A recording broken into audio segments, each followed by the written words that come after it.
Meyrimli жана райымдуу жараткан аты менен баштап, сүйүктүү пайгамбарыбыз саллаллаху алейхи вассаламга дуу саламдар болсун. Ассаламу алейкум достор, бир туугандар. Бүгүн дагы сиздер менен бир китеп тууралуу бөлүшкүм келип турат. Өзүмдүн оюмду, пикиримди айтып берейин деп чечтим. Бул китеп бала тарбиясы тууралуу китеп. Бул китептин аталышы бала мени түшүнбөйт деген китеп. Бул китеп өлү түркчө жазылган. Бул китептин автору Хакан Метан деген түркиялык психолог. Ошо бала тарбиялоо жаатында өзүнүн көптөгөн тажрыйбасы бар. Европада окуган, Түркиянын университеттеринде окуган. Айтор көп жылдык тажрыйбасына таянып ушул китепти жазган. Азыркыга чейин көптөгөн бала тарбиясы боюнча семинарларды өтүп келет. Ушул китеп тууралуу бул китепке киришкенге чейин өзүмдүн ошол бала тарбиясы боюнча азыр көптүр топтогон тажрыйбам же болбосо биздин кыргыздык түшүнүктөгү бала тарбиялоо боюнча сөз кылып кетейин деп чечтим. Анткени бала тарбиясы бул биздин кыргыздын түшүнүгүндө, каада салттык түшүнүктө такыр башка, диний түшүнүктө такыр башка, ал эми мына сырткы европалык түшүнүктөрдө, батыштык түшүнүктөрдө такыр башка да. Такыр ар бир элдин бала тарбиялоо методу, бала тарбиялоо ыкмасы ар башкача болуп эсептелет. Мен өзү бир кызым бар.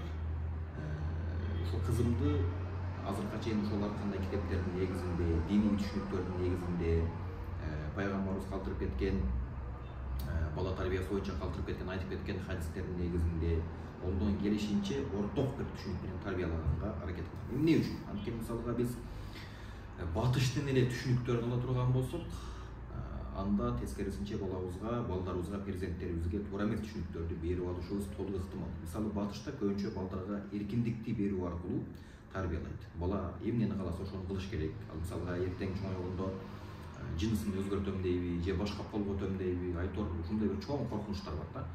Бул эмнеден келип чыгат десе, бул ошол балага өтө чоң эркиндикти бергендиктен, бала өзү каалаган нерсесин кылып, бул жерде андан дагы мурун айтыла турган нерсе бул диний түшүнүктүн берилбеши деген нерсе да.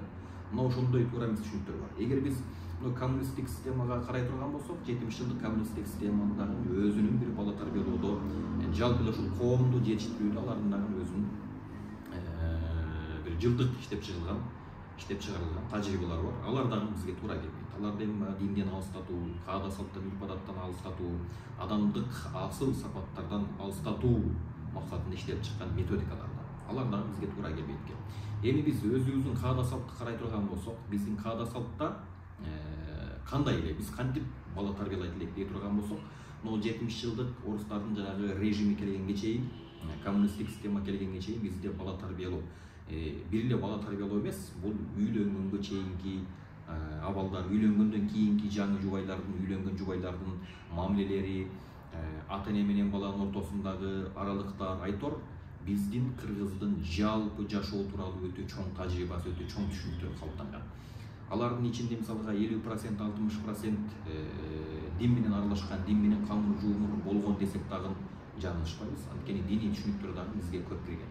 Бирок ошол эле учурда биздин ошол кылымдар бою калыптандырган каада салттарыбыз, үрп адаттарыбыз, бала тарбиялоодогу, коноктосуудагы, үй бүлөдөгү болгон мамилелер туурасындагы айтор адамга, адамдын жашоосунда күнүмдүк эмне керек делсе, ошого тиешелүү кандай гана бир адаттар болбосун, ошонун баардыгы динге каршы келбестен, тескерисинче дин менен шайкеш келген учурлар ого эле көп. Мисал ала турган болсок, биз кыргыздар мындай жакшы макал бар да.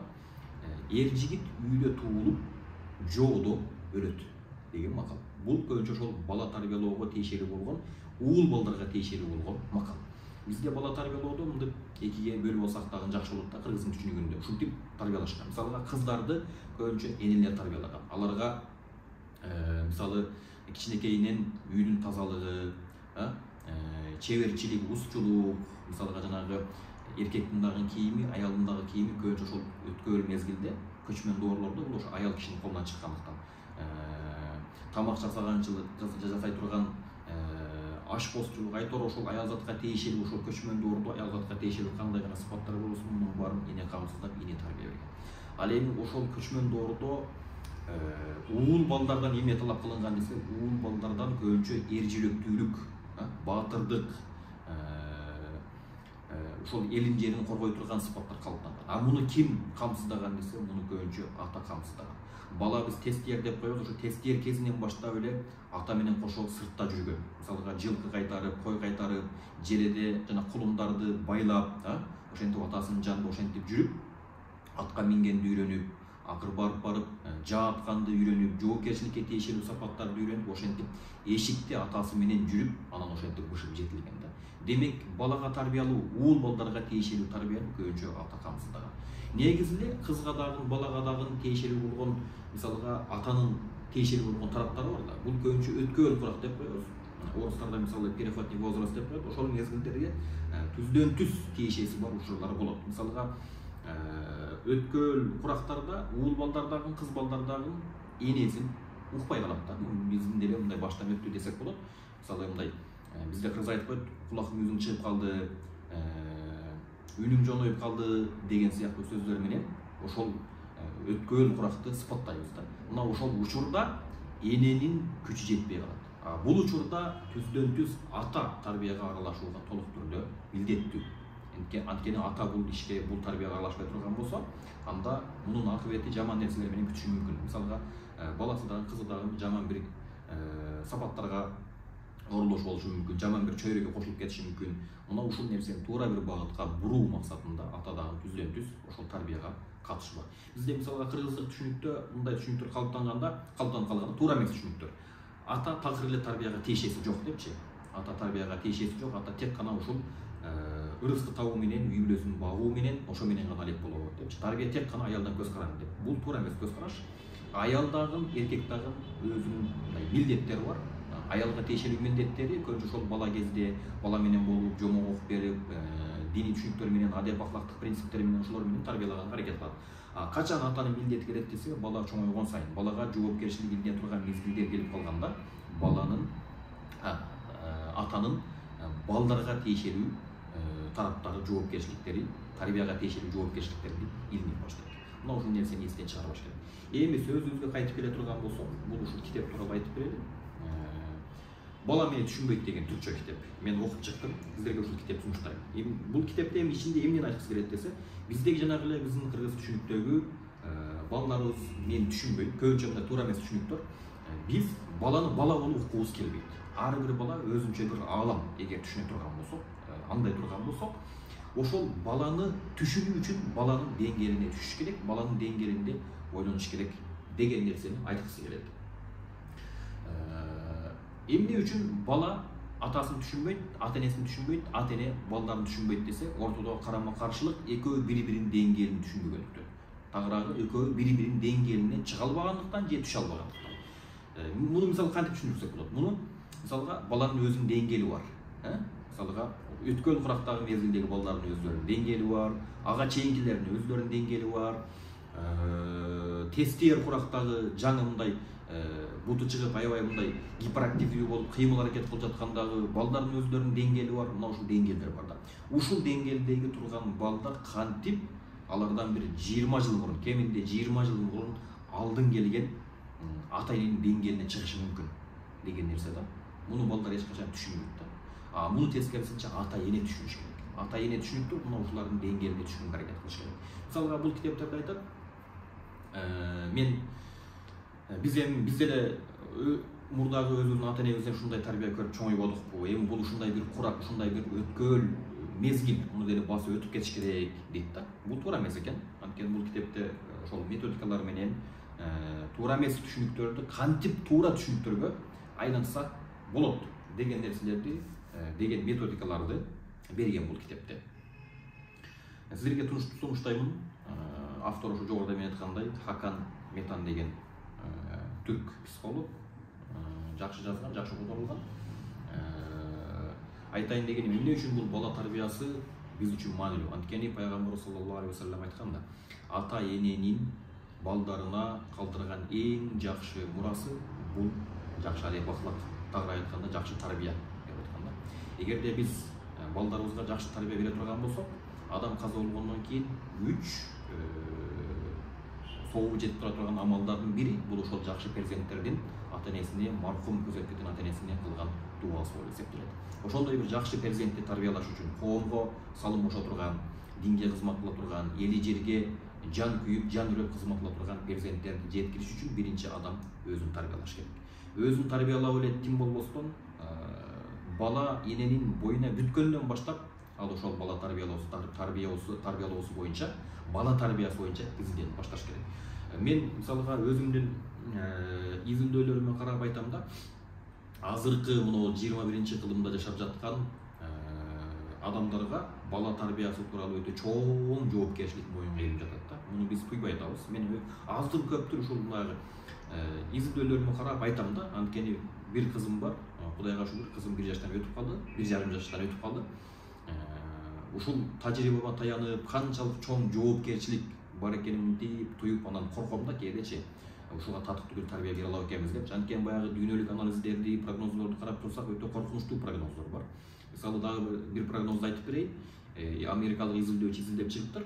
2017 жылгы төрөлгөн балдардын келечекте тандай турган кесиптери али белгисиз дейт. Неге десе, анткени заман ушунчалык тез өзгөрүп атат. Кайсы кесипти тандашы белгисиз да, мисалычы. Мурда болсо мындан бир 20 жыл мурун, же болбосо 30 жыл мурун мындай белгилүү эле кесиптер бар эле да. Мугалим болуу, врач болуу, адвокат болуу, сот болуу, дагы бир нерсе болуу. Айтор ошондой бир белгилүү гана кесиптер болду. Бул кесиптер бир канча жылдар бою өзгөрбөй турган. Азыр 21 жылдын баягы технологиянын заманы, технологиянын доор болгон үчүн заман аябай бат өзгөрүп кетип атат.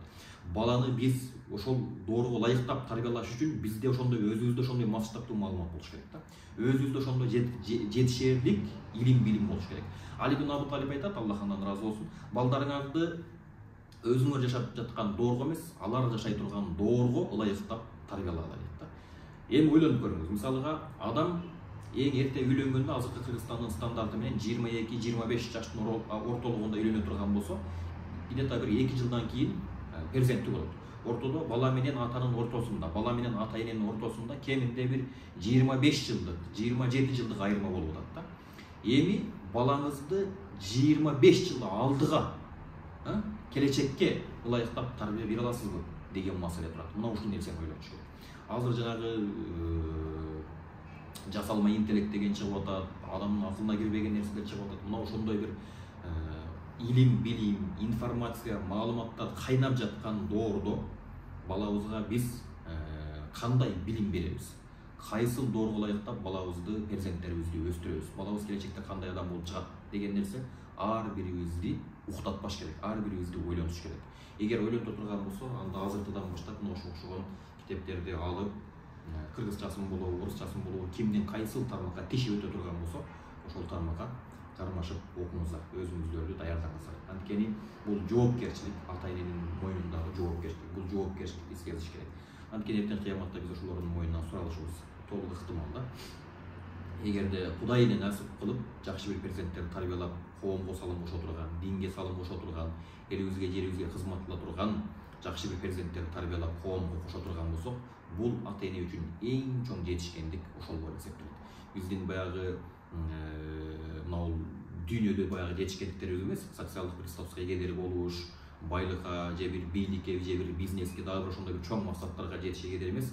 Тескерисинче бизден чыккан урпактар келечекте ушундай бир чоң иштерди кылса, чоң иштерди кыла албаса дагы коомго зыянын келтирбеген жакшы бир урпак боло турган болсо, ата энесине, туугандарына, эли журтуна сөз тийгизбеген жакшы бир урпак болсо, биз үчүн эң чоң сыймык, эң чоң жетишкендик мына ушул болуп эсептелет. Сөзүм аягында эгерде сөзлөрүмдө мындай бир кандай бир катай кемшиликтер, маалыматтарга тиешелүү катай кемшиликтер болсо, өзүм мындай эксперт катары сүйлөп алган учурлар болсо, кечирим сурайм. Албетте мен бала тарбиялоо боюнча эч кандай бир эксперт эмесмин. Болгон жеке кызыккан ишкыпоз адам катары, орустар айтат го, как любитель депчи, ошол ишкыпоз адам катары өзүм ушул окуган маалыматтарымды, китептеримди сиздер менен бөлүшүп турууну туура чечтим. Эгерде сиздерде дагы кандайдыр бир бала тарбиялоо боюнча жакшы бир методдор, жакшы бир маалыматтар, жакшы бир китептер болсо, анда комментарийге жазып биз менен бөлүшүңүздөр. Өзүңүздөргө жакшы караңыздар, өзүңүздөрдү жакшы тарбиялаңыздар. Кийинки видеодон көрүшкөнчө салам алейкум.